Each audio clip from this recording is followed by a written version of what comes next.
The weak matriarch lets anything happen to the children. They don't stand up for none of them. They don't allow the children to be taken advantage of. In fact, they enable it. They encourage it.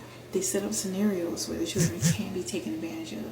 And so if you're seeing this message at the time, you could be one of the ones that you decided to break rank. You decided to go no contact away from so-called relatives, family members that uphold that toxic generational curse.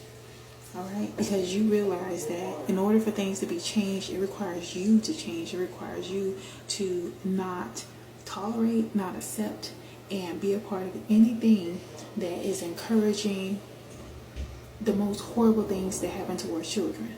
Yeah. Subscribe and thumbs up. Like and subscribe. Yeah, tell them like and subscribe. It's your sister. Okay? Because it may have happened to you, but you decide that, okay, it's not going to continue. I mean, some of these people will try to set you up even as an adult. They'll still try to put you in mess up situations.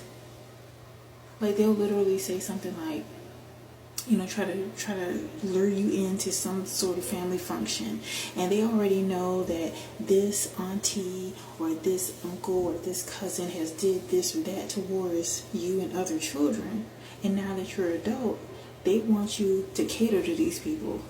They want you to sit up and kiki and ha-ha with them. No. You had to separate. You had to go no contact for a reason, and you should be very proud of yourself. These people are mad. They're literally mad in two aspects. They're upset to the fact that you're not going to be an easy prey for them. They're also mad in the sense that they're insane. Yeah. And a lot of these are women that not only encourage these things, but women that are perpetuating cycles just so that they could stay within relationships, so just so that they can, you know, so-called have the illusion of a family, but the family is all broken apart. You cannot have a strong family unit if the family is allowing all the children to be ran through, you know, just dog treated like crap. This is why chosen one, children of the Most High God. Those of you that resonate with this message, if you are a survivor, you realize that although it may have been a difficult decision to separate yourself, but you may have been cold quitting. Literally, you have been cold quitting your family for a long time. You've been pulling back. And I want to share a little story. And it was years ago. I remember as a little girl, there was this relative. And I don't even remember her name because her name was like an initial. I'll just say FJ.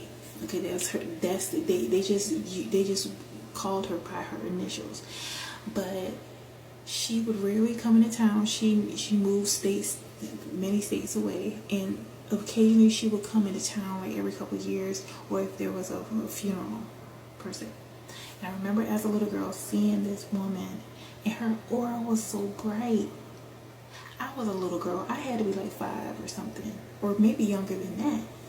I actually think I was younger than that. But anyway, her aura was so bright, y'all, because I remember looking up towards her, and it's just like her energy was so beautiful and strong, and she had on like this mink coat.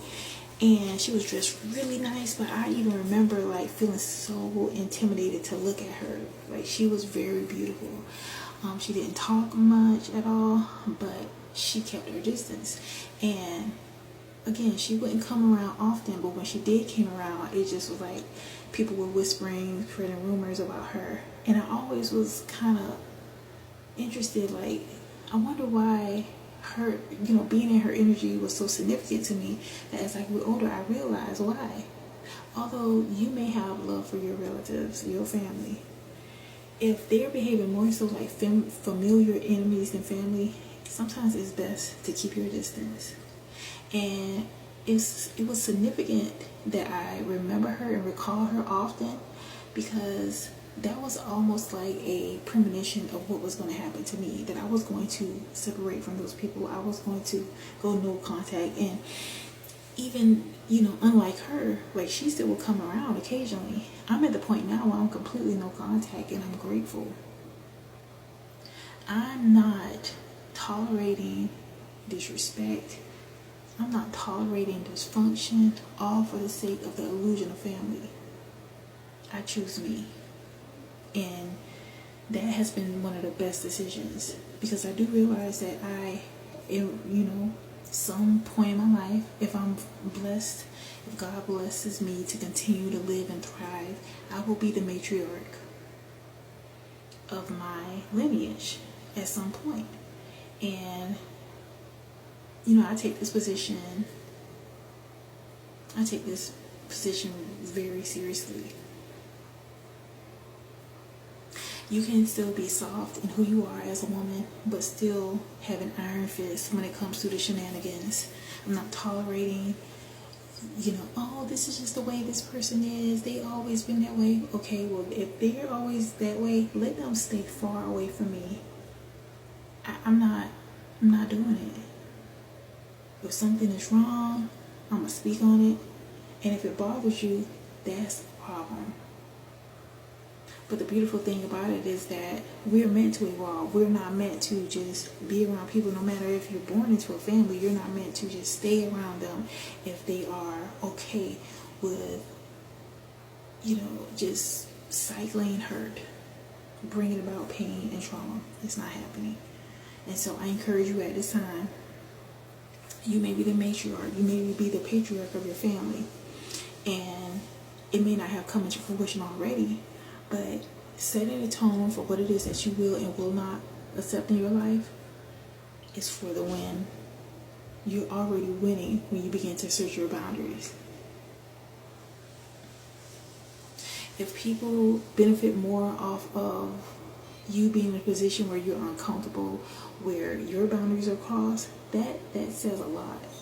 We have to prioritize ourselves and our mental health, our spiritual health.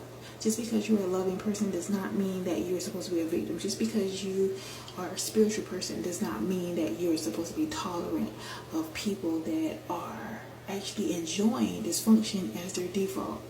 That is not what you're going to have in your life. So be encouraged. They may give you a hard time. They may try to guilt trip you, but you see through the facade. You see through the illusions. Don't fall for it, because you know that when you break that agreement with yourself that you must remain no contact so that you can have no conflict in your life, then ultimately, more often than not, you're going to regret it, y'all. You're going to regret it, because many times those people haven't changed. In fact, they may have become worse. And I had to find out the hard way about that.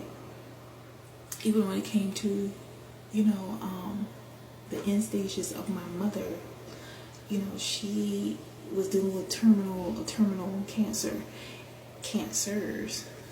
So it is what it is. I'm just going to say it. So she, being that I'm very empathetic and being that I understand on a deeper level, understand that sometimes people behave in a way because of the things that may have happened to them. Because I remember her before her fall into just being very dysfunctional. Dealing with heartbreak has a way of really changing people. And so, as I mentioned, when she was in her end stages of cancer, things transpired to the point where I was like, okay, I'm going to spend some time with her. And while being around her, she still was presenting, even in her sickness, she still was exhibiting real toxic negative behaviors, being passive aggressive, being condescending. Even to the point where she pulled her pew on me. I'm like, wow. Y'all, I tried to approach her with a conversation, to deal with something from the past that I never spoke on.